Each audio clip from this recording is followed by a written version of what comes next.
February 12, 1944. Commander Isamu Morikawa stood before a metal tray in a Wisconsin mess hall. On it, perfectly white rice, each grain distinct, gleaming under fluorescent lights that hummed overhead. He was 40 years old, a 17-year veteran of the Imperial Japanese Navy, a husband to a Kimi, a father to 2 daughters he had not seen in 8 months. And he believed, exactly 3 hours left to live. Before we continue this story, I need you to do something. Hit that subscribe button right now. These untold stories from World War II need to be heard, and your subscription helps make that possible. Also leave a comment telling me where you're watching from. It really does help the channel grow. His name was Isamu Morikawa. This is what happened next. 8 hours earlier, the train had shuddered to a stop at Camp McCoy, Wisconsin. The temperature outside read 14 degrees below zero. Frost covered every window of the passenger cars in crystalline patterns that looked almost beautiful if you could ignore what they represented: a cold so severe it could kill a man in tropical uniform within the hour. Morikawa pressed his face against the frozen glass, watching the endless white landscape roll past in those final moments before arrival. He had expected many things when he surrendered to American forces in the Aleutian Islands 6 months earlier. Interrogation certainly, hard labor most likely, perhaps even a quick execution which would at least preserve some measure of dignity. But he had never imagined snow like this, snow that stretched to the horizon in every direction, snow that transformed the world into something alien and hostile. Behind him in the passenger car, 182 other Japanese prisoners of war sat in silence. Some were officers like him. Most were enlisted men. A few were barely more than boys, teenagers, who had lied about their age to serve the emperor and who now faced the consequences of that youthful devotion. The train's brakes screamed metal against metal. The car lurched forward, then settled into stillness. Morikawa turned from the window to face his fellow officers. In the dim light of the passenger car, their faces looked skeletal. Months of reduced rations during transport had carved away any excess flesh. Cheekbones pressed against skin like knife blades. Eyes sat deep in sockets. "Whatever happens here," Morikawa whispered in Japanese, his breath forming clouds in the unheated car, "we must die with honor." The words felt necessary, expected. He was the senior officer present. These men looked to him for leadership, for an example of how a Japanese naval commander should face his fate. But even as he spoke them, Morikawa felt a small, treasonous doubt curl in his stomach like smoke. Did he want to die with honor? Or did he simply want to live? The question had no answer he could speak aloud. Not here, not now. American voices shouted commands outside. Boots crunched on snow. The passenger car door opened with a metallic shriek, and freezing air flooded in like water breaching a ship's hull. The prisoners filed off the train in formation, their breath forming clouds in the bitter Wisconsin dawn. Most wore only the tropical uniforms they had been captured in, light cotton, designed for equatorial heat, not this killing cold. The American forces had provided some blankets during the journey across the Pacific, and the prisoners clutched these around their shoulders, now looking less like military men and more like refugees fleeing some disaster, which Morikawa supposed they were. On the platform, American guards waited. They carried rifles. They wore heavy winter coats that made them look twice their actual size. Their faces showed none of the contempt Morikawa had been trained to expect from the enemy. Instead, they looked concerned. One of them, a captain by his insignia, stepped forward. He was perhaps 35 years old, tall and lean, with the kind of weathered face that spoke of outdoor labor. When he spoke, his voice carried a Midwestern flatness that Morikawa would later learn meant Iowa. "This way, gentlemen," the captain called out. Then he turned to a sergeant standing beside him and said something in English, too rapid for Morikawa to follow. The sergeant stepped forward. He was younger than the captain, maybe 28, with dark hair and the build of someone who had played sports in college. When he spoke, it was in accented but comprehensible Japanese. "I am Sergeant Thomas Brennan," he said. "I will be translating for Captain Sullivan. The captain says we have warm buildings waiting. Please follow. Morikawa studied this Brennan carefully. An American who spoke Japanese was unexpected. The sergeant's pronunciation suggested formal education, university study, perhaps. That was curious. Useful for interrogation, certainly, but something about his manner seemed less military intelligence and more academic. They marched through the camp gates in columns of 4. Morikawa took careful note of everything, storing details the way a naval officer stores charts and compass readings. The barbed wire fences stood 12 feet high with guard towers positioned every 200 yards. Machine gun emplacements were visible at strategic points throughout the compound. This was clearly a secure facility designed to contain and control. But something puzzled him.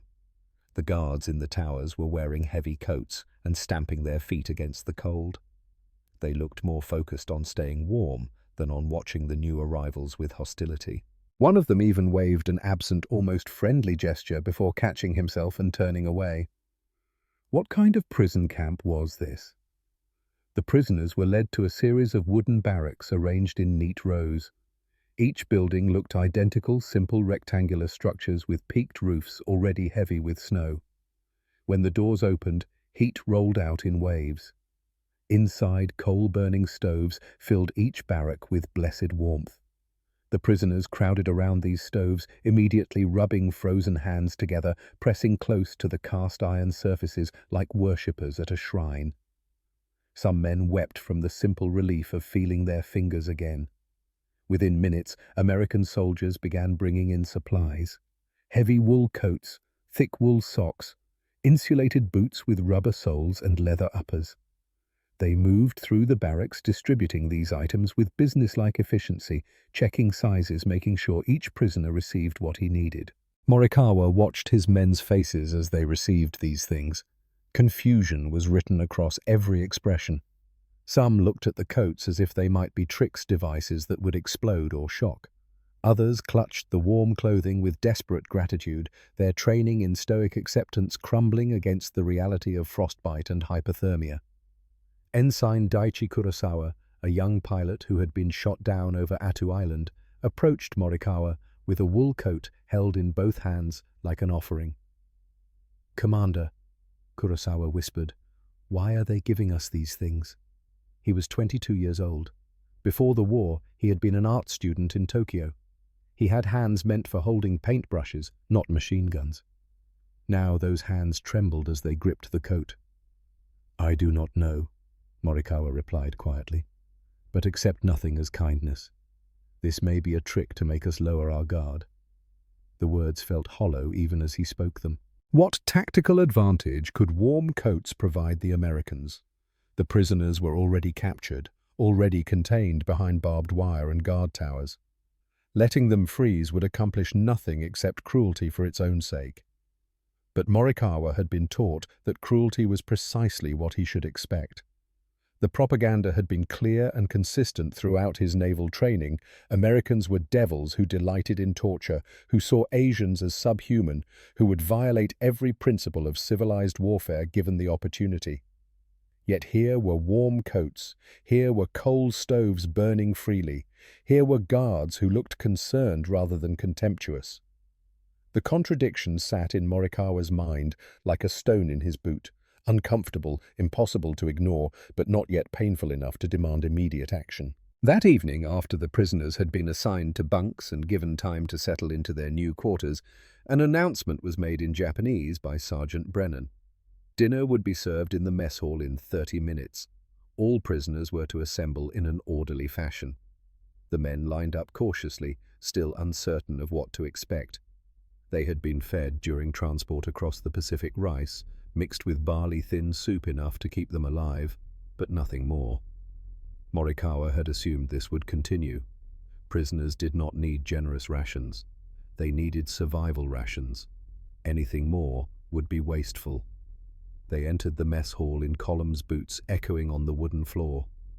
The building was large enough to accommodate perhaps 300 people at once. Long tables with attached benches ran the length of the room. At the far end, American soldiers stood behind serving stations with large metal containers of food. The smell hit Morikawa before he saw anything else. Rice. Not rice mixed with millet or barley or soybeans. Not rice stretched with root vegetables or sawdust. Just rice. Pure rice. The scent was unmistakable, that particular sweetness that comes from short grain rice steaming in its own starch, the smell of his mother's kitchen in Yokohama before the war, before everything changed. The prisoners moved through the serving line in silence. American soldiers ladled food onto metal trays with mechanical efficiency. Scoop, move, no commentary, no judgment, just food service.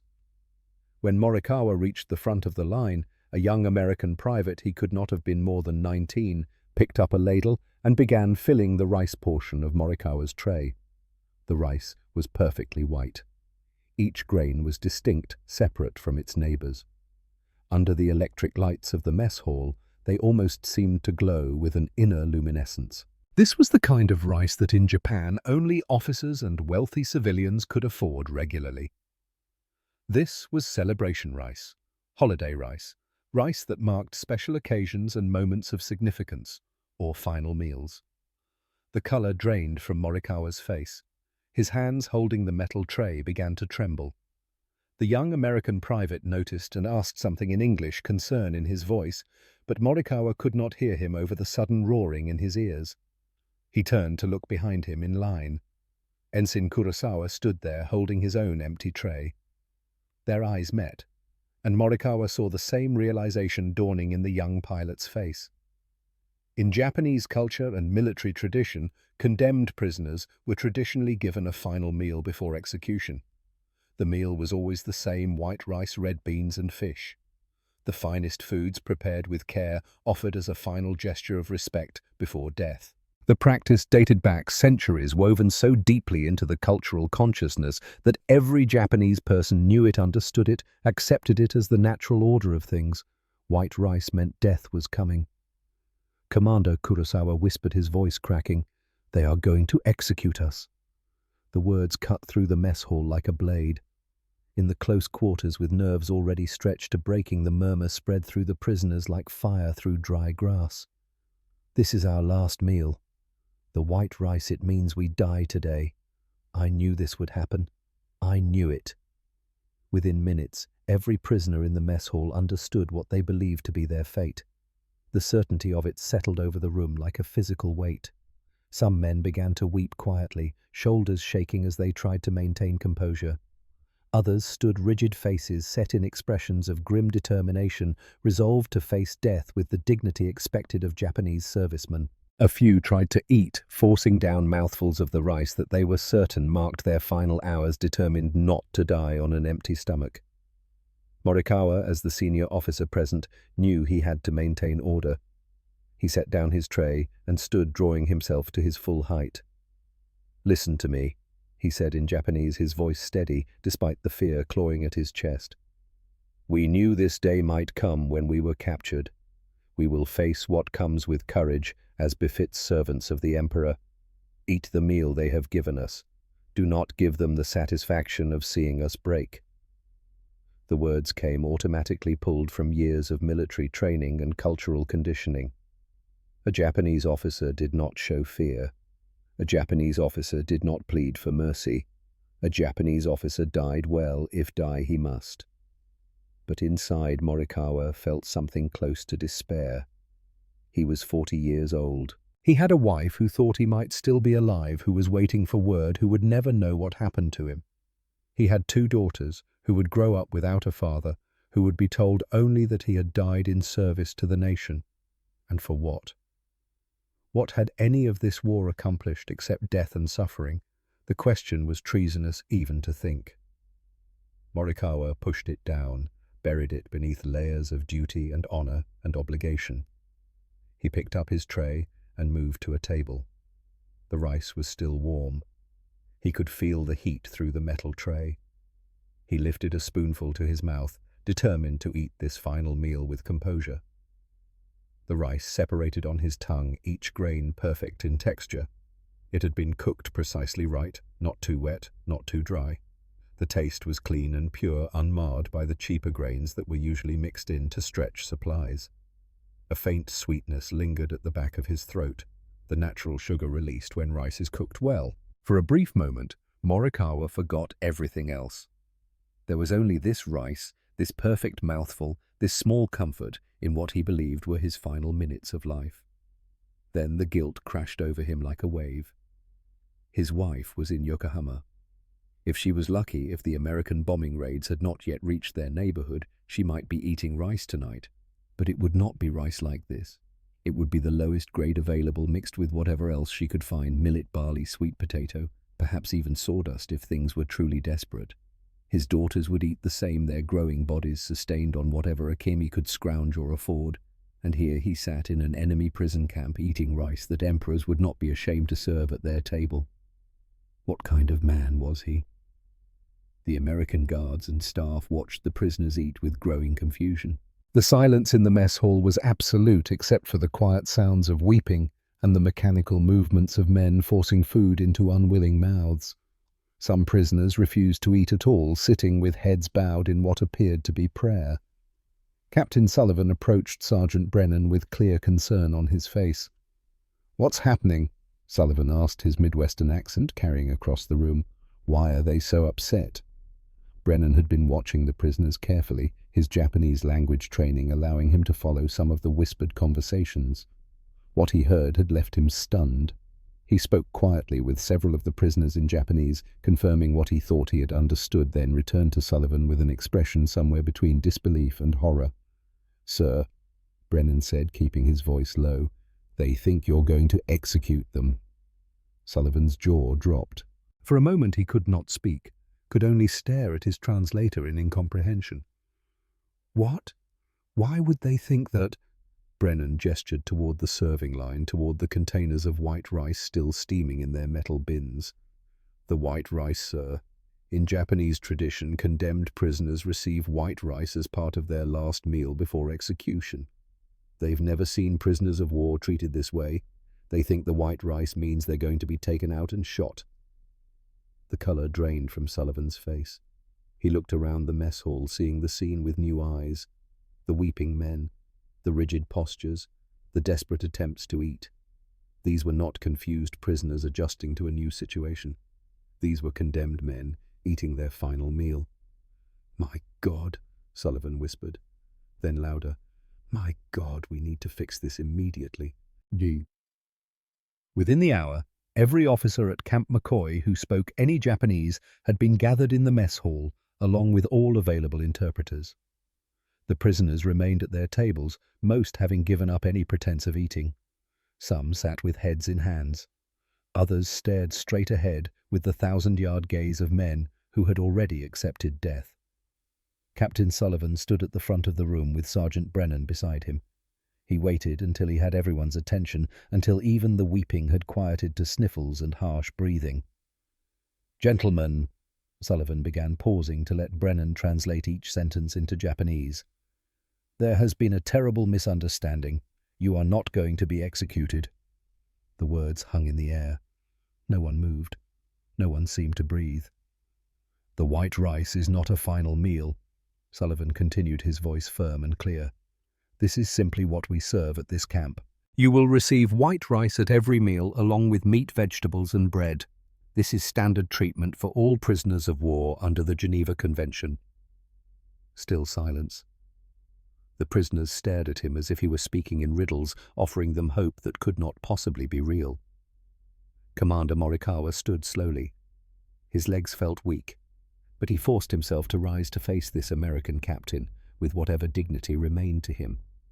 "You are saying—" Morikawa spoke in halting English, then switched to Japanese for Brennan to translate, "that we will eat like this every day." Sullivan nodded firmly. "Yes, every day, 3 meals a day. The Geneva Convention requires that prisoners of war receive the same rations as our own troops.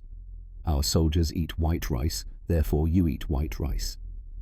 A Japanese lieutenant named Saburo Yoshida, who had been a school teacher before the war, raised his hand hesitantly. His voice, when he spoke in Japanese, carried the careful enunciation of an educator.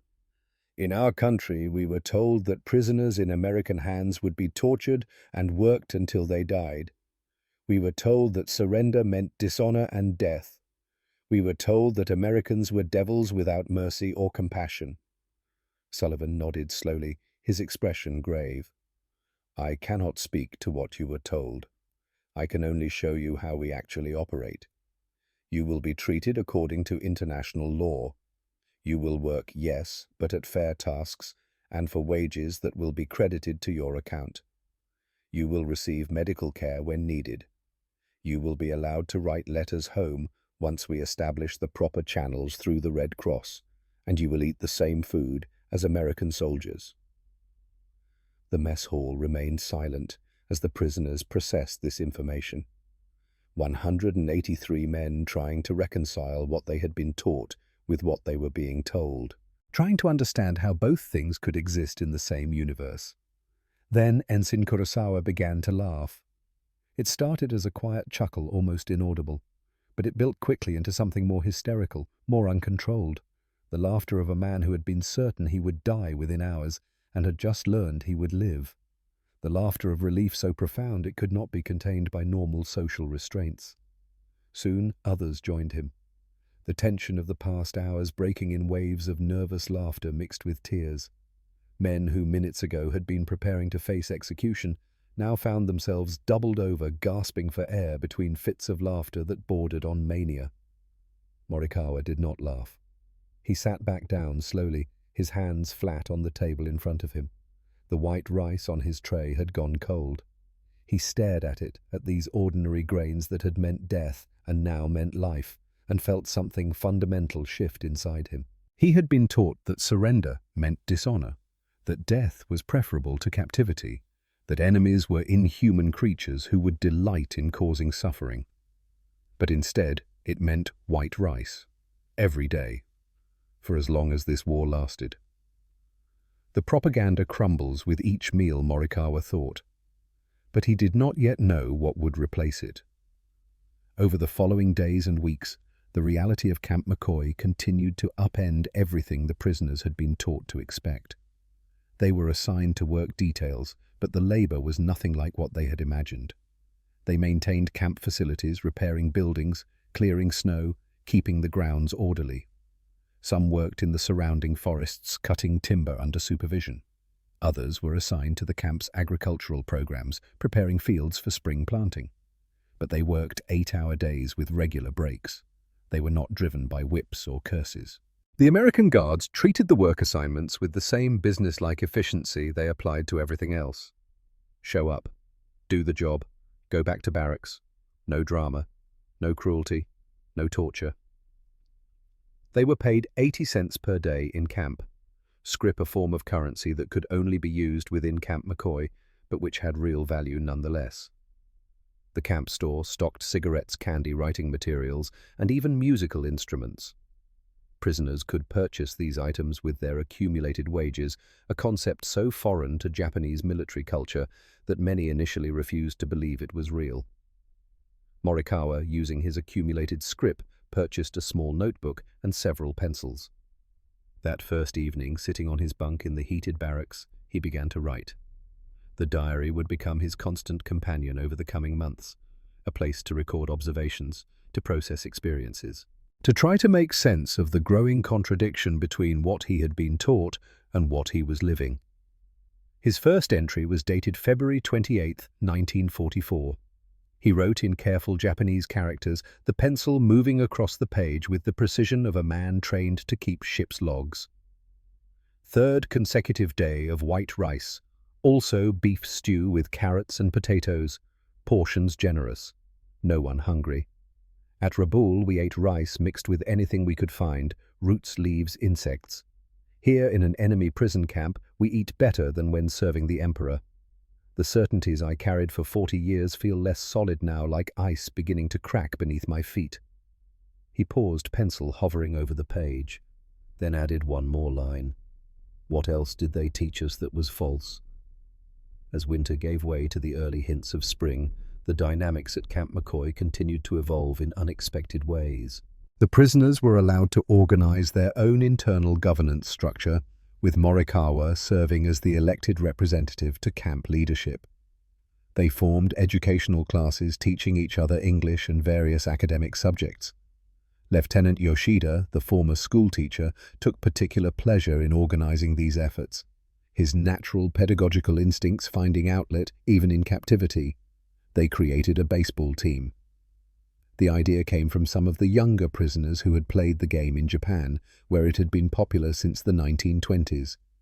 They approached the American guards about organizing a team, half expecting rejection or mockery.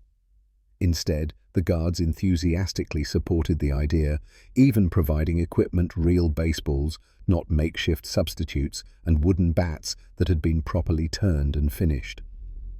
On a cold afternoon in late April, the Japanese prisoners played their first game against a team of American guards. The field had been cleared of snow and marked with lime. Makeshift bleachers held spectators from both sides, prisoners and guards, mixing together in a way that would have been unthinkable just months before. The prisoners won 7-4. What happened next astonished Morikawa more than the game itself. The American guards did not react with anger or resentment at losing to enemy prisoners. Instead, they laughed. They shook hands with the prisoners. They congratulated them on good plays and promised they would win the next match. Captain Sullivan himself came onto the field and shook Morikawa's hand. "Good game, Commander," Sullivan said in English, then waited for Brennan to translate. "You've got some real talent on that team. Next time we'll be ready for you." Morikawa bowed slightly, still uncertain how to respond to such casual friendliness from a captor. "Thank you, Captain. Your men played with honor as well." Later that evening, Lieutenant Yoshida approached Morikawa with a question that had clearly been troubling him. "Commander, why are they happy about losing to us? We are the enemy. Should they not be angry? Should they not see defeat by prisoners as shameful?" Morikawa had no good answer. In the Japanese military, such a loss would have been seen as disgraceful. Officers would have been reprimanded. The entire event would have been treated as a failure of discipline and order, but the Americans had simply laughed and promised to try harder next time. "I do not understand these people," Morikawa admitted. "I do not understand them at all." Yet even as he said it, he found himself wanting to understand. These Americans who gave warm coats and played baseball and treated prisoners like human beings, they challenged every assumption he had built his worldview upon.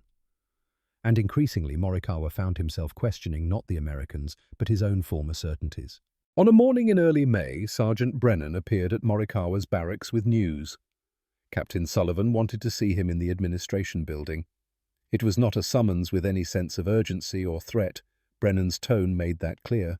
Just a request for a meeting. Morikawa followed Brennan across the camp, noting how the snow had finally melted away, revealing the brown earth beneath. Spring was coming to Wisconsin.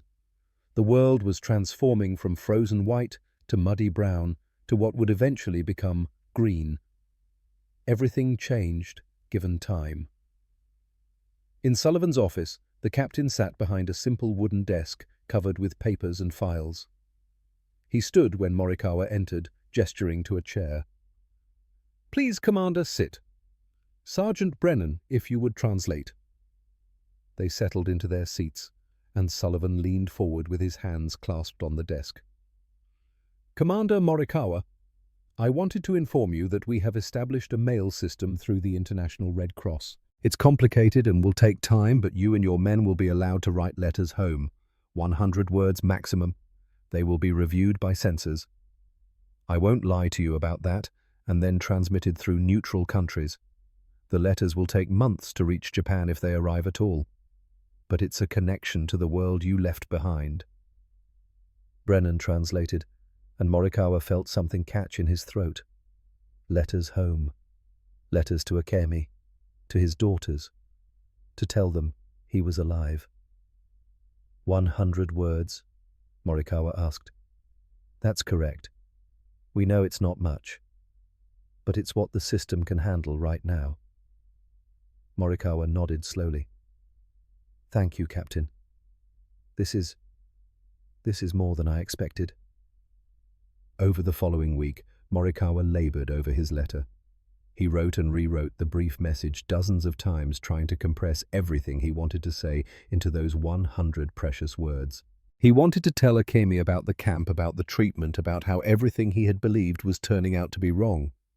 He wanted to tell his daughters that he loved them, that he thought of them constantly, that he was sorry for leaving them. But 100 words could not hold all of that. 100 words could barely hold anything. Finally, he settled on simplicity. Direct statements, no embellishment, just the essential truths. Akemi, I am alive and well. I am being treated fairly. Please tell the girls I think of them every day. I hope this war ends soon, so I can see you all again. Please take care of your health. With deepest affection, Isamu. He counted the words 3 times to make sure he had not exceeded the limit. 78 words. He had 22 remaining, but he could not think of what else to say that would not sound hollow or inadequate. He submitted the letter to the censors with hands that trembled slightly. An American sergeant reviewed it, reading the Japanese characters with obvious difficulty, probably checking it against a translation provided by someone like Brennan. When he finished, he looked up at Morikawa with an expression of such unexpected compassion that it took the commander by surprise. "This will go out, Commander," the sergeant said through Brennan's translation. "I promise we'll do everything we can to make sure it reaches your wife." And then, to Morikawa's astonishment, he saw tears in the American sergeant's eyes. The sergeant was crying. For him. For his letter to his wife. For the simple human pain of separation and uncertainty. Morikawa bowed deeply and left the office before he too began to weep. That night, he added another entry to his diary. It was dated May the 28th, 1944. Captain Sullivan asked about my family today. Genuine concern in his voice. The sergeant who processed my letter had tears in his eyes. Tears for an enemy prisoner's suffering. How do I reconcile this with what we were taught Americans as devil's barbarians without honor? Yet they treat us better than many of our own officers treated subordinate troops. My certainties dissolve like snow in spring. But what remains when certainty melts away, I am afraid to discover the answer. He set down his pencil and stared at the words he had written. They felt dangerous, revolutionary, treasonous even. But they also felt true. Outside his window, the Wisconsin spring continued its slow arrival. Snow melted. Birds returned. The world turned on its axis, indifferent to human conflicts and certainties. And in a barracks in Camp McCoy, a Japanese naval commander began the long, difficult process of learning that everything he thought he knew about enemies and honor and the nature of warfare itself might have been built on lies. The white rice had been just the beginning. Summer came to Wisconsin like a benediction. By June of 1944, the snow had given way to fields of green that stretched beyond the barbed wire fences of Camp McCoy. The temperature rose from bone-cracking cold to something almost pleasant: warm days in the 70s, cool nights that required only a light blanket. For men who had spent months in tropical climates before their capture, the Wisconsin summer felt temperate and mild. Commander Morikawa watched the transformation with something approaching wonder. He had never experienced the dramatic seasonal shifts of the American Midwest. In Yokohama, seasons changed more subtly, more gently. This wholesale metamorphosis from frozen wasteland to verdant farmland seemed almost miraculous. The camp's agricultural program expanded with the warm weather. Captain Sullivan had proposed the idea in late May, prisoners and American soldiers working together to plant and tend extensive vegetable gardens. The produce would supplement the camp's food supply, and the prisoners would be allowed to keep a portion for their own use. Morikawa had agreed immediately. His men needed purposeful work, something beyond simply maintaining buildings and clearing grounds. They needed to feel useful to create something rather than simply exist. On a warm morning in early June, Morikawa found himself kneeling in rich Wisconsin soil, his hands working seedlings into neat rows.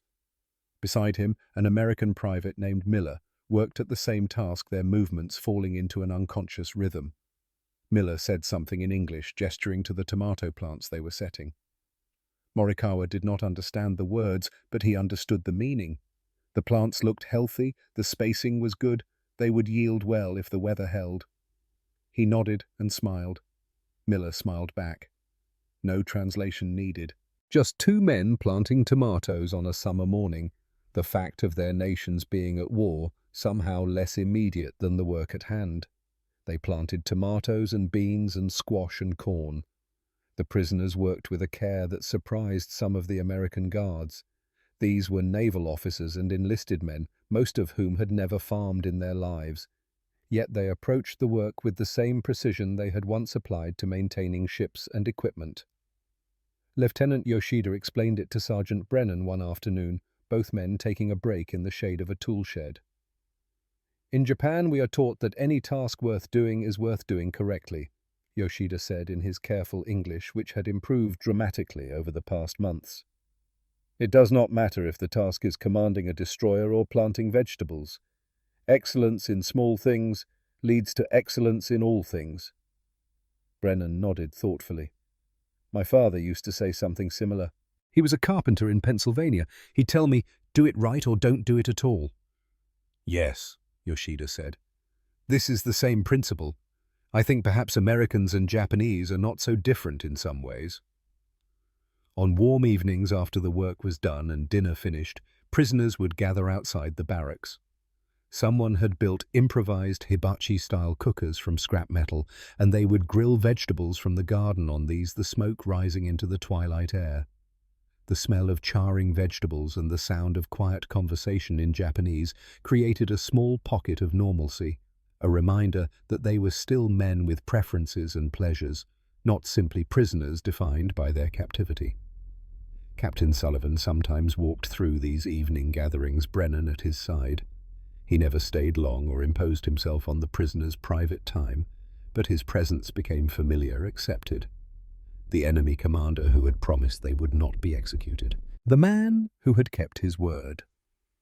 Morikawa found himself elected as the official representative of the prisoner population in their dealings with camp leadership.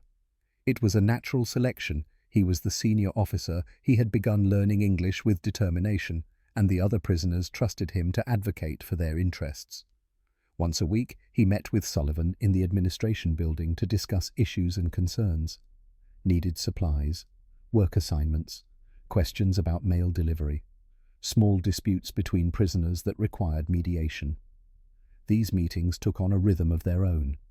Sullivan would offer coffee, which Morikawa had learned to drink black and strong in the American style. They would sit across from each other at the simple wooden desk with Brennan translating when Morikawa's English failed him. The meetings were professional, cordial, but something else was developing beneath the surface, a mutual respect that neither man had anticipated. In July, an event occurred that would test the boundaries of that respect. A group of prisoners approached Morikawa with a request that he knew would be controversial. They wished to build a small Shinto shrine within the camp, a place where they could maintain their spiritual practices, honor their ancestors, and find some connection to the traditions that had sustained them throughout their lives. Morikawa understood the risk in making such a request. Religion could be seen as a security threat, a way of maintaining ideological cohesion among the prisoners, a rejection of American authority. He debated for several days whether to even present the idea to Sullivan. But his men needed this. They needed something beyond baseball games and vegetable gardens. They needed a spiritual anchor. He brought the request to the next weekly meeting. Sullivan listened carefully as Morikawa explained, Brennan translating the more complex phrases. When Morikawa finished, the captain sat back in his chair and was silent for a long moment. "Let me discuss this with my superiors," Sullivan said finally. "I'll have an answer for you next week." The week that followed was tense. The prisoners who had made the request waited anxiously, certain it would be denied.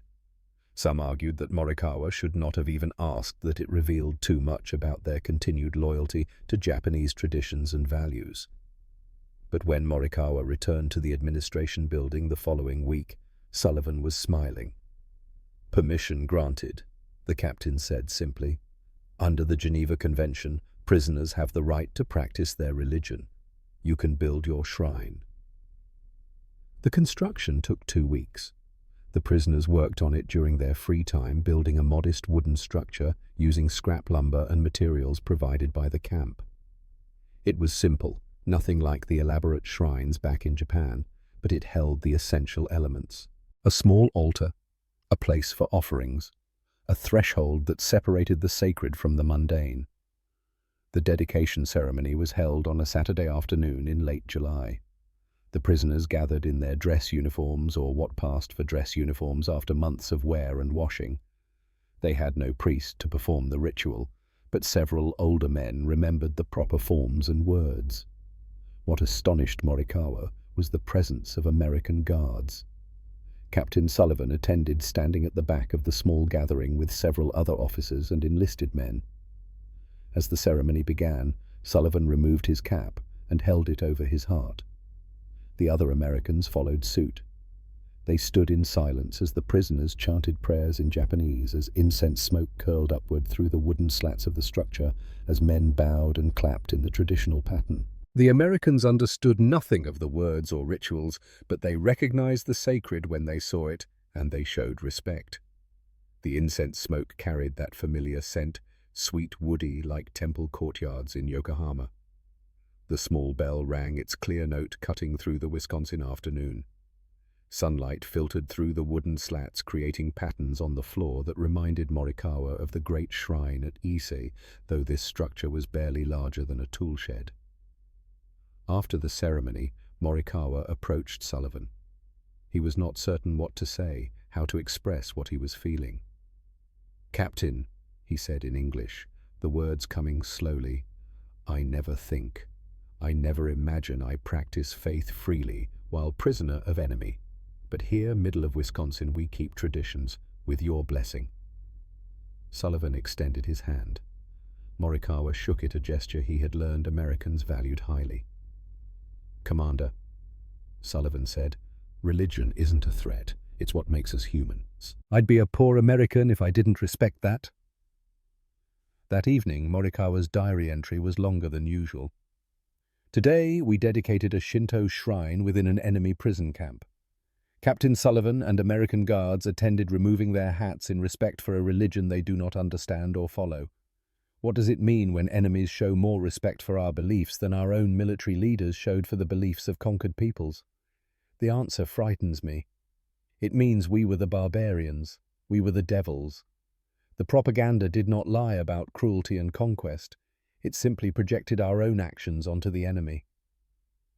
That night, unable to sleep, Morikawa walked to the shrine in the darkness. The small structure stood silent under Wisconsin stars, stars that looked the same as the ones over Yokohama, though he was half a world away. He knelt before the altar and tried to pray, but the words would not come. Instead, he found himself thinking about Captain Sullivan standing at the back of the dedication ceremony. An American officer watching enemy prisoners practice a religion he did not understand, showing respect for beliefs that were foreign to him. In Japan, they had conquered peoples and burned their temples. They had forbidden religious practices that did not serve the emperor. They had demanded submission, not respect. But here in this enemy prison camp, Americans had helped him build a shrine to gods they did not worship. The cognitive dissonance was almost physical, like trying to hold two contradictory truths in his mind at the same time, feeling them grind against each other like tectonic plates. Either everything he had been taught was true, and this was an elaborate trick, or everything he had been taught was a lie, and he had been serving a cause built on lies. Morikawa knelt in the darkness before a shrine built by enemies and felt the last foundations of his old certainties begin to crumble.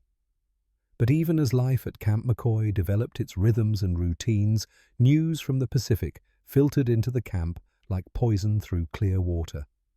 The prisoners were allowed access to newspapers, censored and delayed, but still sources of information about the war's progress. American forces were advancing through the islands. Saipan fell in July, Guam in August. Each victory for America meant the war was coming closer to Japan itself, closer to cities and homes and families. Morikawa read these reports with growing dread. He understood military strategy well enough to know what they meant. The Americans were building air bases, establishing positions from which they could strike the Japanese home islands directly. The tightening noose around Japan meant increased danger for everyone he loved. His diary entries from this period reflected the internal conflict. August 15th, 1944. Guam has fallen. Pride that our comrades continue fighting with courage, but also fear for the homeland and my family. Each night I sleep in a heated barracks while our soldiers die in caves and jungles. What right do I have to this comfort? What right do I have to survive while better men perish? The other prisoners struggled with similar feelings. They had been taught that death in service to the emperor was the highest honor. Survival, particularly survival in enemy captivity, was shameful. Yet here they were, alive, healthy, even reasonably content in their daily lives. The guilt was corrosive. Ensign Kurosawa, the young pilot, channeled his feelings into art. He had been given watercolors and paper by the camp authorities, another small kindness that seemed incomprehensible by the standards of what they had expected. He painted scenes from the camp landscapes of Wisconsin, portraits of fellow prisoners. But increasingly, he painted images of war. Not the heroic kind depicted in propaganda posters, but something darker and more honest. In one painting, two flags, American and Japanese, lay tattered on blood-soaked ground, neither victorious, both destroyed. The image captured something essential about the futility they were all beginning to sense. Captain Sullivan saw the painting during one of his walks through the camp. He asked Kurosawa, through Brennan's translation, if he could hang it in his office. "To remember the cost," Sullivan said simply. Kurosawa agreed, though he seemed surprised that an American officer would want such a grim reminder. In September, 50 new prisoners arrived at Camp McCoy, fresh from various captures across the Pacific. Among them was Commander Jiro Asakura, a submarine officer who had been forced to surface after depth charge damage made continued operation impossible. Asakura was 45 years old, hardened by years of undersea warfare, deeply cynical about American intentions. When he saw the conditions at Camp McCoy, the food, the recreation, the relative freedom of movement within the compound, his first reaction was suspicion, bordering on paranoia. "This cannot be real," he told Morikawa during their first conversation. "You are well fed, healthy, some of you even appear content. This must be some elaborate deception. They are softening you for interrogation, or perhaps preparing some propaganda campaign." Morikawa had heard these doubts before from himself and others. He smiled sadly. "I said the same things when I arrived 7 months ago. I promise you this is simply how they treat prisoners. You will see. Give it time." Asakura's transformation followed the same pattern Morikawa and the others had experienced. First week, suspicious of everything, refusing to accept any kindness at face value. Second week, beginning to realize the treatment was consistent, not a trick. Third week, grudging acceptance that perhaps the propaganda about American barbarity had been exaggerated. By the end of his second month, Asakura was attending Lieutenant Yoshida's English classes and playing shogi with American guards during recreation periods. Watching this transformation in another man, Morikawa recognized how far he himself had come. The terrified prisoner who had thought white rice meant execution now seemed like a different person entirely. That man had been certain of his worldview, certain of what enemies were and how they behaved. This man, the one who existed after 9 months at Camp McCoy, was certain of nothing except that certainty itself was dangerous. But December brought something that shattered what little certainty remained. Mail call had become a regular event, though letters from Japan came rarely and unpredictably. The route was circuitous: Japan to neutral countries to America, and many letters simply disappeared in transit.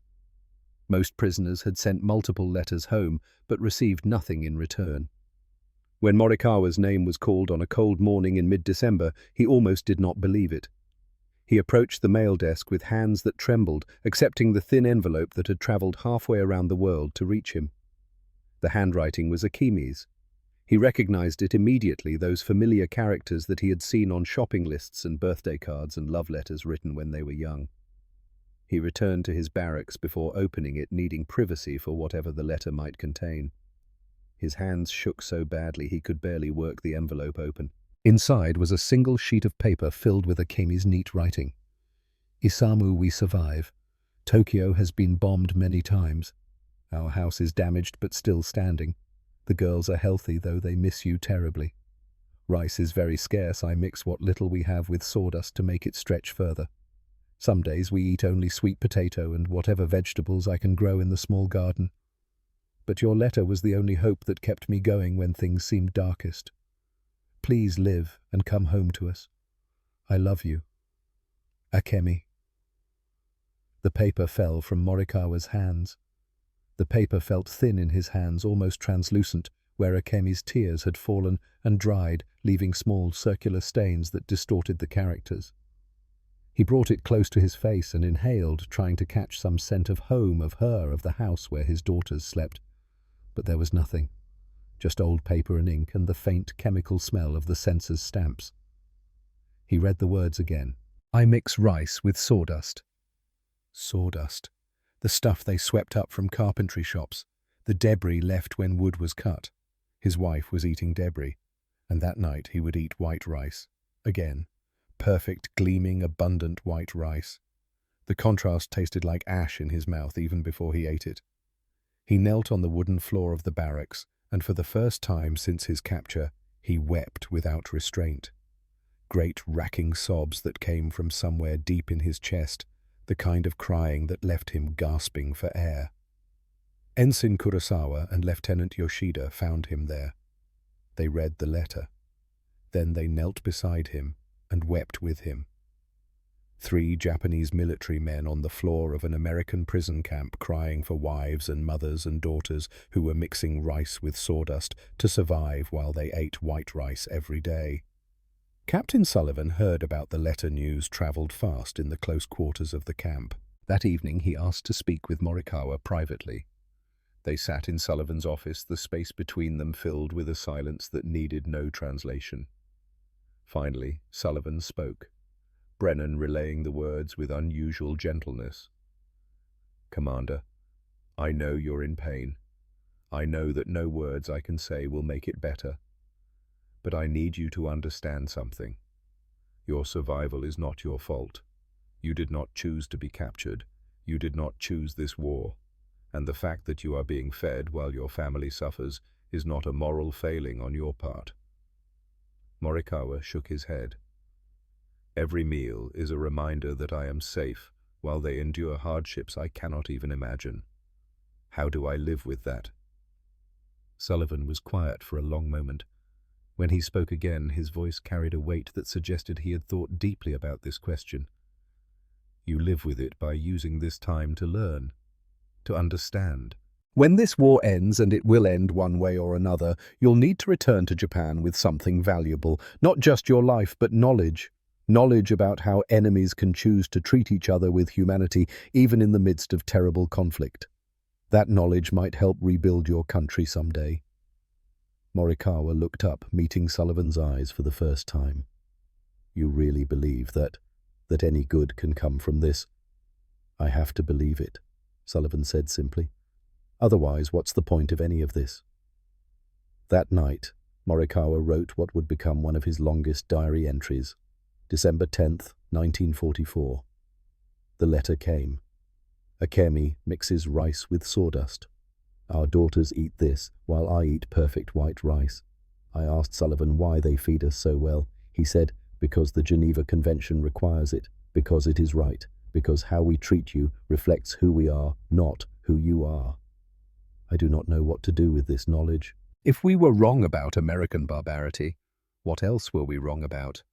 What other lies have shaped our understanding of this war of our enemies of ourselves? The truth is more terrifying than any propaganda. We were the monsters we claimed to fight against. Winter settled over Camp McCoy once again, the cycle completing. Snow returned. Temperatures dropped. The gardens froze and went dormant, waiting for another spring. Inside the barracks, prisoners organized cultural events to maintain morale through the dark months. A small orchestra formed, playing both traditional Japanese music and Western pieces they learned from American records. The camp newspaper, published in Japanese, carried news, poetry, and essays. Athletic competitions continued in the indoor gymnasium. Lieutenant Yoshida's English classes had grown to include almost every prisoner in the camp. His teaching method emphasized practical conversation over grammar rules, and he used the opportunity to subtly explore American culture and values. One afternoon, he made an observation that stayed with many of his students. "The English language is very different from Japanese," he told the class. "It lacks the formal levels of politeness we use in our speech. Everyone speaks more or less the same way, regardless of rank or social position. At first, I thought this showed a lack of culture, a crudeness. Now I see it differently. There is a kind of equality in how Americans speak to each other, even between officers and enlisted men. This is not crudeness. This is their democracy in action expressed through language itself." The students considered this. It matched what they had observed Captain Sullivan speaking to Private Miller with the same tone he used with his fellow officers. No elaborate honorifics, no linguistic markers of superior and inferior status. It was another small crack in the edifice of their former certainties. January of 1945 brought increasingly grim news from the Pacific. The fighting at Iwo Jima and Okinawa was brutal casualties mounting on both sides. The prisoners listened to radio broadcasts alongside American guards, and increasingly there was no celebration from either group, only a shared recognition that war was terrible for everyone it touched. On a cold afternoon in late January, Sullivan asked to meet with Morikawa again.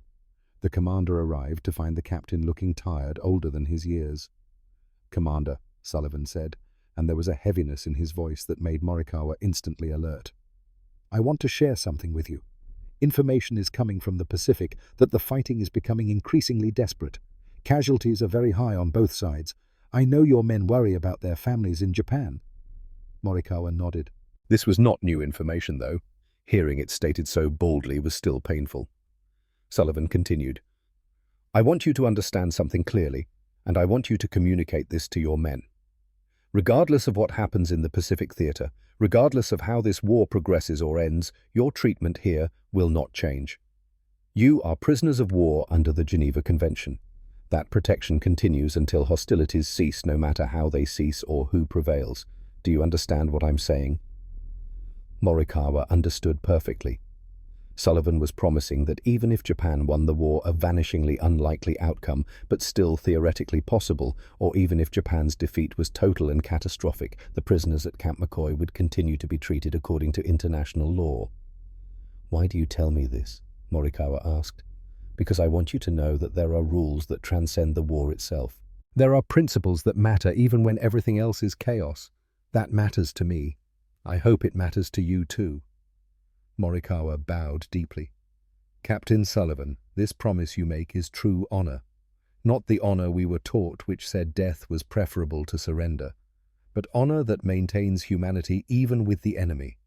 I will tell my men, and I will remember." That evening's diary entry was brief but significant. January 20th, 1945. "Sullivan promised our treatment will not change regardless of how the war ends. This is honor. Real honor, not the empty slogans about dying gloriously, but the harder work of treating enemies as human beings, even when everything argues for hatred. Strength can include mercy. Power can be tempered with compassion. These are lessons our military leaders never taught us. Perhaps they did not know them themselves." Outside, the Wisconsin winter continued its grip on the land. Inside the barracks, Japanese prisoners studied English and practiced baseball swings and wrote letters home that might never arrive. And in the space between captor and captive, something unexpected was growing, not quite friendship, but understanding. Recognition that the enemy across the barbed wire was simply another man caught in circumstances beyond his control, trying to maintain his humanity in the face of inhumanity. The white rice had opened a door. What lay beyond it was more complex and challenging than any of them had imagined. But spring would come again. It always did. And with it, changes that none of them could foresee. August came to Camp McCoy with heat and humidity that reminded the prisoners of home.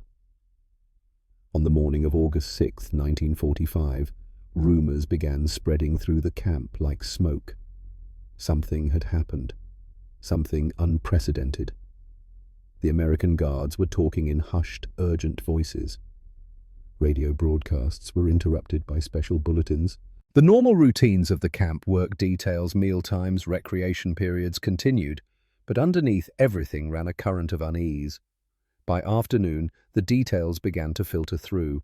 A new weapon had been used on Hiroshima, a single bomb, an entire city destroyed. The prisoners did not believe it at first. One bomb could not destroy an entire city. It was propaganda exaggeration, the kind of wild claim that both sides made to demoralize the enemy.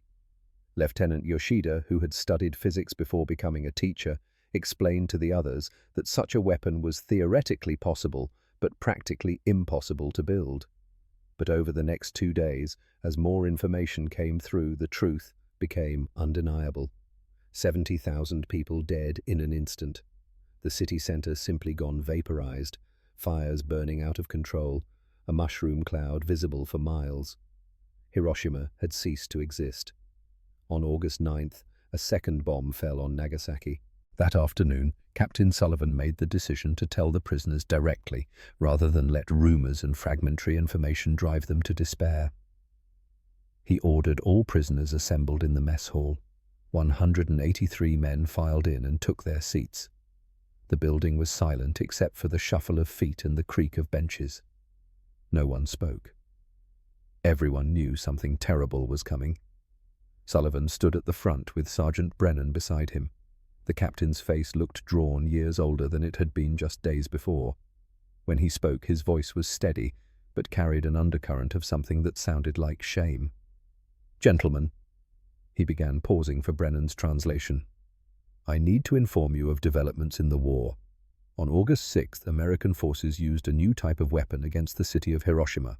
On August 9th, a second such weapon was used against Nagasaki." He paused, letting Brennan translate. In the silence, someone dropped something metal, a cup or a utensil, and the clatter echoed like a gunshot. "These weapons," Sullivan continued, his voice tight, "have destructive power beyond anything previously used in warfare. Both cities have suffered catastrophic damage. Casualties are estimated in the tens of thousands, possibly higher. I am telling you this directly because I believe you deserve to hear it from me rather than through rumors." The mess hall remained absolutely silent. 183 men breathing. That was all. Sullivan took a breath and continued. "I want you to know that I am horrified by the destructive capability of these weapons. I want you to know that the Red Cross is working to establish ways for you to get information about your families. We will help in any way we can." Ensign Kurosawa was the first to break. His hometown was 30 kilometers from Hiroshima. His parents, his younger sister, an uncle who ran a small shop, all lived in the area that had just been described as catastrophically damaged. He stood up, took 2 steps toward the door, then fell to his knees. The sound that came from his throat was not quite a scream and not quite a sob, but something raw and animal that came from a place beyond language. Others followed. An older enlisted man vomited into his hands. A young sailor began laughing hysterically, the sound high and broken. Men wept openly, shoulders, shaking faces, buried in hands. Commander Morikawa sat frozen in his seat. He could not process what he had heard. 2 cities, tens of thousands dead, a weapon that could destroy everything in an instant. His wife was in Yokohama. His daughters. Were they safe? Had this weapon been used there too? Would it be used there next? He looked down at the table in front of him. Someone had set out lunch before the assembly metal trays with food already served. White rice still steaming, beef and vegetables, bread. The contrast hit him like a physical blow. He was here in Wisconsin looking at a tray of white rice. Perfect, abundant, wasted because no one would eat it now. And in Japan, cities were burning. His countrymen were dying by the tens of thousands. His family might be ash. Morikawa stood and walked out of the mess hall. No one stopped him. He made it to the space behind his barracks before his legs gave out. He fell to his knees in the dirt and bent forward until his forehead touched the ground. The diary entry he would write that night would be the darkest of his entire captivity. August 9th, 1945. 2 cities turned to ash. Tens of thousands of my countrymen dead in instants. Akemi and my daughters are in Yokohama. Are they safe? Has this weapon been used there? Will it be used there next? I am here safe, looking at perfect white rice while my homeland burns. Is this punishment for surviving? I should have died with my ship in the Aleutians. At least then, I would not bear this guilt being safe in an enemy camp while my nation is destroyed. What right do I have to live when so many have died? What right do I have to comfort when my people suffer unimaginable horror? That night, long after lights out, Morikawa lay awake in his bunk, staring at the ceiling. He heard quiet weeping from other bunks, the sound of men trying to muffle their grief in pillows and blankets. Around midnight, he heard the barracks door open. Footsteps crossed the floor. A figure approached his bunk. "Commander Morikawa!" It was Captain Sullivan's voice, barely above a whisper. The captain had entered the prisoner barracks alone after hours in violation of probably a dozen regulations. Morikawa sat up. "Captain!" Sullivan stood in the darkness, barely visible in the faint light from outside. "I needed to see if you were all right." That was a stupid thing to say. Of course you're not all right. Silence stretched between them. Finally, Sullivan spoke again. "My country did this, Commander. I have to carry that knowledge. You have to carry the knowledge that you survived while your nation suffered. Neither of us chose this burden. Neither of us can put it down." Morikawa found his voice. "What happens now?"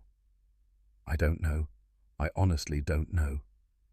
Sullivan reached into his jacket and pulled out a small flask. He set it on the edge of Morikawa's bunk. "Whiskey. Against regulations for me to give it to you. I don't care." He paused. "I'm sorry, Commander. For whatever that's worth, I'm sorry." Then he turned and left, footsteps receding across the wooden floor, the door closing with a soft click. Morikawa picked up the flask. He did not open it. He simply held it in both hands, this small gesture of shared humanity from an enemy who was no longer quite an enemy. 6 days later, on August 15th, the prisoners were assembled again. This time the announcement was brief. Japan had agreed to end the war. Emperor Hirohito himself had addressed the nation by radio, accepting the terms of surrender. The reaction was not what Sullivan had expected. There was no outburst, no collective grief or anger. Instead, a heavy silence settled over the assembled prisoners, broken only by quiet weeping from a few of the younger men. Commander Morikawa stood and requested permission to address his fellow prisoners. Sullivan nodded. Morikawa faced the men he had lived with, worked with, suffered alongside for 18 months. He saw their faces, some openly weeping, some rigidly controlled, some blank with shock. These were his brothers, now bound by shared experience in a way that transcended rank or background. "Our nation has suffered terrible defeat," he said in Japanese, his voice carrying across the silent hall. "Many of us have lost family members, friends. Our cities have been destroyed. This is a dark day for Japan." He paused, gathering his thoughts. "But we are alive. We have survived. And perhaps from this destruction something new can grow. We have seen here in this camp that our former enemies can be honorable and humane. Perhaps this is a lesson we should carry forward into whatever comes next." It was not a rousing speech. It offered no false comfort or empty promises. But it was honest, and honesty was all he had left to give them. In the weeks following Japan's surrender, the character of Camp McCoy shifted fundamentally. The prisoners were no longer enemy combatants, but displaced persons awaiting repatriation. The barbed wire fences remained, but restrictions within the compound eased considerably. Prisoners could move more freely between areas. Contact with American personnel became more casual, less formal. Relationships that had been developing slowly over months now evolved rapidly towards something approaching friendship. Guards and prisoners who had played baseball together, worked in gardens together, learned each other's languages together. These relationships deepened as the formal hostility of war fell away. Lieutenant Yoshida's English classes became forums for discussing what would happen next. What was Japan like now? What would the occupation be like? Would they be allowed to return home? When the prisoners helped Captain Sullivan prepare repatriation logistics, lists of names, home addresses, next of kin, Morikawa used his knowledge of naval organization to help sort personnel by region and priority. It was strange work preparing to leave a place that had been home for so long, preparing to return to a homeland he barely recognized from the descriptions filtering through. On a cool evening in early November, Sullivan approached Morikawa with an invitation. He was hosting a small farewell dinner for the senior prisoner representatives before their scheduled departure later that month. Would Morikawa and a few others join him? The dinner was held in a private room adjacent to the officers' mess. The table was set with actual plates rather than metal trays with cloth napkins and real silverware. It was the kind of formal dinner that acknowledged this was not just a meal, but a ceremony, a recognition of something significant ending.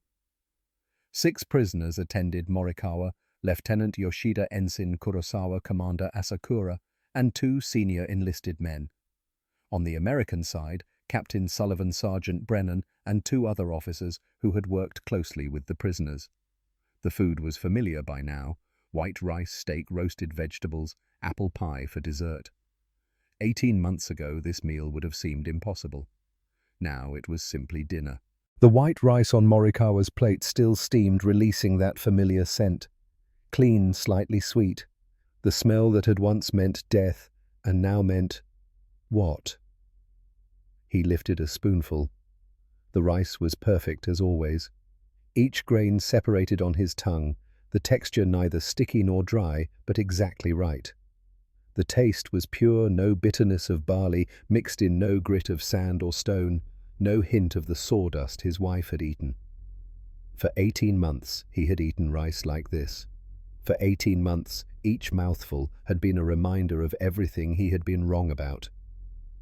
Now, on his last night at Camp McCoy, he ate slowly, trying to remember, trying to hold on to this lesson that had been served to him every day on a metal tray.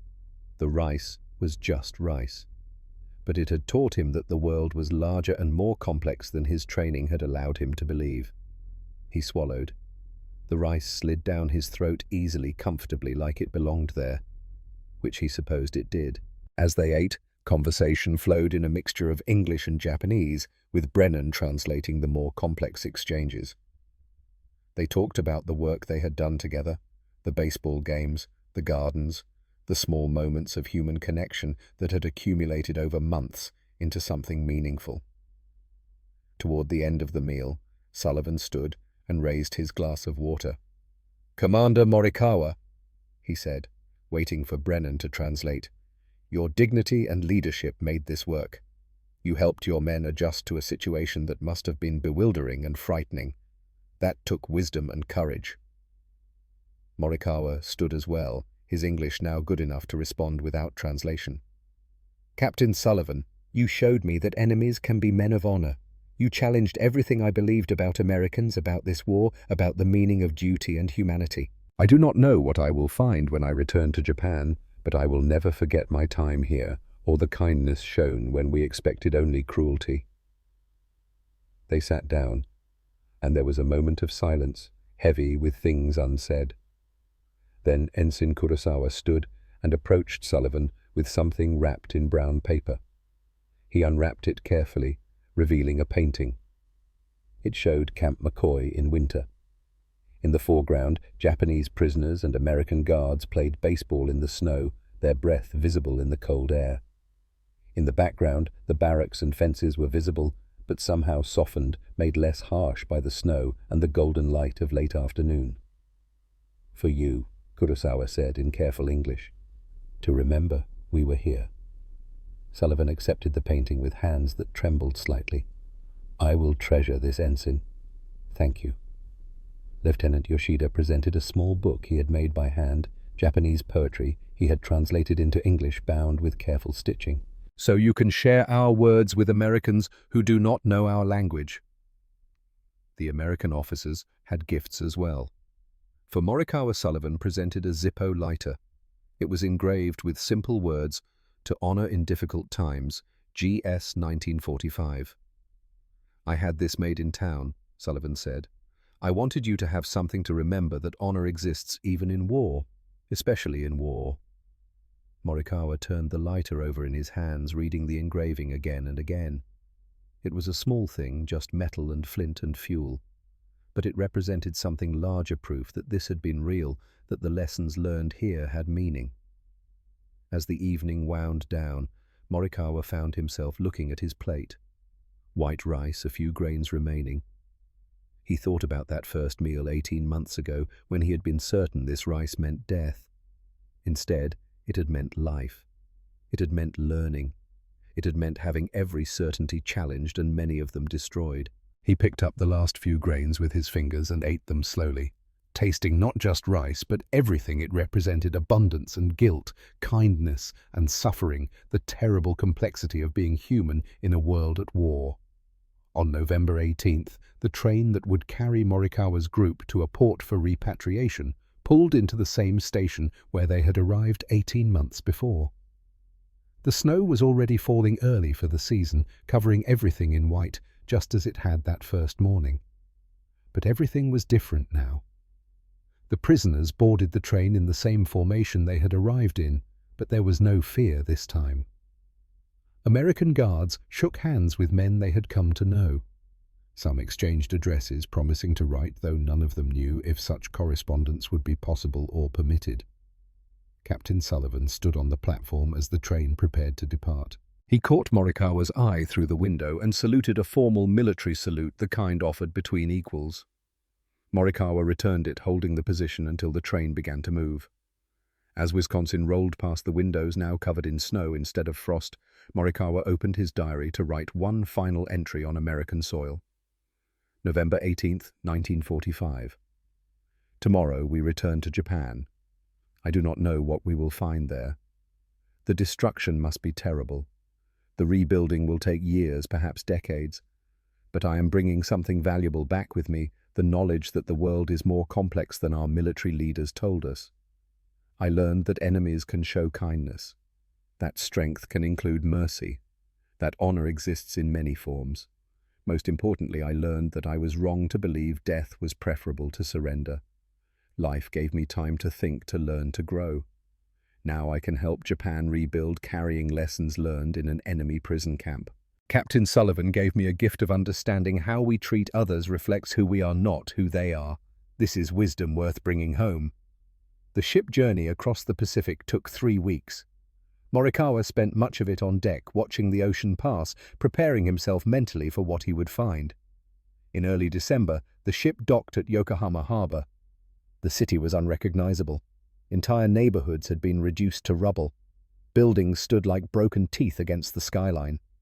But among the destruction, life persisted, people moving through the streets, rebuilding, already beginning, the irrepressible Japanese spirit of Ganbaru, of persevering through hardship. Morikawa made his way through streets he had known his entire life but could barely recognize now. He counted intersections, matched remaining landmarks against his memory, slowly working his way to where his family had lived. The building was damaged, the roof partially collapsed, windows blown out, scorch marks on the walls. But it was standing. He climbed the stairs, his heart pounding so hard he could hear it in his ears. He had sent word ahead through official channels that he was returning, but there had been no way to know if the message reached Akemi. He stood before the door to his apartment and raised his hand to knock. His hand was shaking. The door opened before he could touch it. Akemi stood there. She had lost weight. Her face was thinner. Her clothes hung loose on her frame. Grey streaked her hair, though she was only 38. The war had aged her far more than the 4 years of his absence should have. For a moment they simply stared at each other. 4 years since he had last seen her. 4 years of wondering if the other still lived. Then she was in his arms, and both of them were crying, holding each other with a desperate strength, afraid that letting go would make this disappear like a dream. Behind Akemi, 2 girls hung back shyly. They were 8 and 11 now, no longer the small children he had left behind. They looked at this stranger who claimed to be their father with curiosity and uncertainty. Over the following days and weeks, they slowly became a family again. The girls Yuki and Hana gradually warmed to their father, slowly remembering him through the fog of years and absence. Akemi shared the stories of survival, of hardship, of the constant fear that had marked every day of the war. One evening, after the girls had gone to sleep, Morikawa told Akemi about Camp McCoy, about the white rice and what they had thought it meant, about Captain Sullivan and Sergeant Brennan and baseball games in the snow, about learning that enemies could be kind, that propaganda had lied, that the world was more complex than they had been taught. Akemi listened in silence, her hand in his. When he finished, she was quiet for a long time. "White rice every day," she finally said, her voice barely above a whisper. "Yes. Isamu, we ate rice, mixed with sawdust. We counted ourselves lucky when we could find sweet potato. And you were eating white rice in an enemy prison camp." The guilt rose in him again, sharp and familiar. "I know. That knowledge was almost unbearable." Akemi squeezed his hand. "But you survived. You came home. That is what matters. And perhaps what you learned there will help us build something better than what we had before." In the years that followed, Morikawa did try to use what he had learned. He worked with the American occupation authorities, serving as a cultural liaison. His understanding of American thinking, gained through 18 months at Camp McCoy, proved valuable as Japan navigated its relationship with its former enemy. He taught young Japanese people about the dangers of dehumanizing your enemies, about the importance of questioning propaganda, about the possibility of finding humanity even in the midst of conflict. He maintained correspondence with Captain Sullivan. The letters came regularly at first, 2 or 3 times a year, filled with updates about life in Iowa, about Sullivan's work with veterans organizations, about his marriage and the birth of his children. In a letter from 1952, Sullivan wrote, "I often think about that first dinner at Camp McCoy when your men thought the white rice meant execution. In a way, that moment contained everything about the misunderstandings that made the war possible. We were all so certain we knew who the enemy was, what they were like, what they deserved, and we were all so wrong." Oh, Morikawa kept every letter, stored them carefully in a wooden box along with the Zippo lighter and his diary from the camp. The years passed. Japan rebuilt. Children grew up. The war became history rather than memory for a new generation. Ensign Kurosawa became a renowned artist, his paintings from Camp McCoy eventually exhibited in museums. The first meal, showing prisoners staring at trays of white rice with expressions of fear and resignation, became one of his most famous works. Lieutenant Yoshida became a professor of English and American studies, using his experiences to teach students about cross-cultural understanding and the dangers of wartime propaganda. Sergeant Brennan continued working as a cultural bridge between America and Japan, eventually joining the State Department. In 1959, Morikawa received a telegram from Iowa. Captain Garrett Sullivan had died suddenly of a heart attack. He was 50 years old. The grief hit Morikawa with unexpected force. Sullivan had been his enemy, his captor, his jailer, but he had also been something else, a teacher, an example, a friend, though they had never used that word. 2 weeks later, a package arrived from Sullivan's widow. Inside was a letter written in Sullivan's handwriting, but never sent. The envelope was marked, "To be sent to Commander Morikawa in the event of my death." Morikawa's hands shook as he opened it. "Dear Isamu, I am writing this tonight after too much whiskey and too many memories. I never told you this, but when you and your men arrived in February 1944, I was terrified. Not of you, of failing you, of being the American officer who proved your propaganda right, who demonstrated that we were the barbarians you had been told we were. Every day I worried, am I treating them right?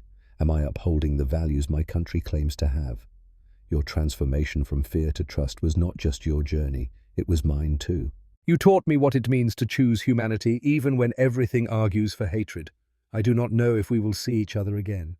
But I want you to know helping you and your men was the most important thing I ever did in my life. It proved to me that kindness is stronger than propaganda, that white rice shared in good faith can change the world. Your friend, always Garrett. Morikawa cried for days after reading that letter. He showed it to no one, not even Akemi. He kept it private, sacred, a final gift from a man who had changed his understanding of what enemies could be to each other. The letter remained private until December 1984, when Morikawa, dying of lung cancer, wrote his own final letter to be opened after his death. December 1984, Yokohama. Morikawa lay in his hospital bed, the cancer eating through his lungs, making each breath a deliberate act.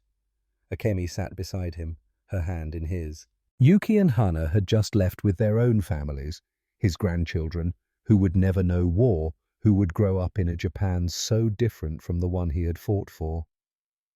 On the bedside table sat the wooden box, the letters from Sullivan, the Zippo lighter, the diary. "Akemi," he said, his voice barely above a whisper. "Open the box. The letter on top." She did. Sullivan's final letter, the one that had arrived in 1959, the one he had never shared with anyone. "Read it to me. One more time." Akemi's voice, reading Sullivan's words about kindness being stronger than propaganda about white rice, shared in good faith, changing the world, filled the small hospital room. When she finished, Morikawa smiled. "I was so afraid that first night," he said. "The white rice. I thought it meant death." "It meant life," Akemi said softly. "Yes, life. Time to learn. Time to understand." He squeezed her hand weakly. "Time to come home to you. You carried his lesson well, Isamu." You taught it to so many. Morikawa's eyes closed. "The rice was never about rice," he murmured. Tell them it was always about seeing each other as human." Those were his last words. Akemi sat with him as his breathing slowed, then stopped. Outside, snow was beginning to fall over Yokohama, soft white, covering everything like forgiveness. She looked at Sullivan's letter one more time, then placed it back in the box alongside Morikawa's own final letter, the one he had written for the museum, the one that would be opened 6 months from now. Two men who had been enemies. Two men who had learned to see each other as human.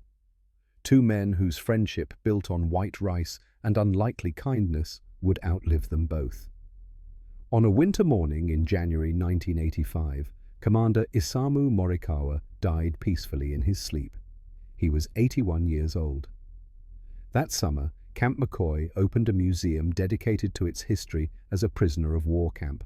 Among the exhibits was a replica of the mess hall from 1944, complete with metal trays and a display explaining the white rice incident.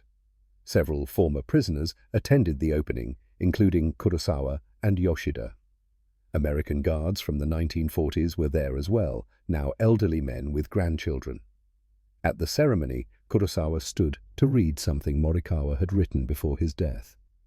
"To whoever reads this at Camp McCoy Museum, I am writing this in December 1984, knowing I will not live to see the museum open.